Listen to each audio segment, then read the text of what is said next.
Well, the runoff means the vote on a late-term abortion ban will be decided through in-person voting instead of mail-in ballots, not just in District 7, but citywide.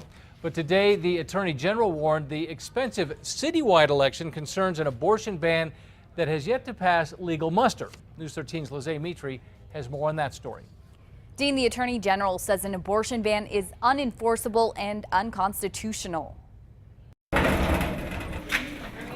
A close call in one race on Election Day yesterday means the whole city will be returning to the polls on November 19th to vote on banning abortions at and after 20 weeks of pregnancy. The way that City Council set up the election resolution is that should there be any type of runoff whatsoever, the direct legislation question will be an in-person election. The city will now spend about $600,000 to get polling places ready to go throughout Albuquerque. It's more machines, it's more precinct boards, it's more work for my office, but that is what has been called for, and that's the work that we're doing right now. The city is also concerned about the cost of a legal battle should the abortion ban pass. City Councilor Trudy Jones reached out to Attorney General Gary King to find out if it is in fact legal to ban late-term abortion. In Utah, for instance, they passed a law limiting abortions past 20 weeks, and the courts already found that to be unconstitutional. In a letter sent to Councilor Jones, King warns that passing the ban could lead to costly court fights.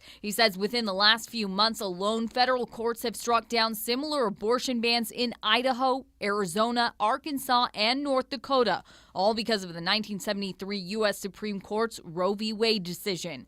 But King stopped short of calling the election a waste. The city charter calls for people to be able to put these initiatives on the ballot, and I think that that's important.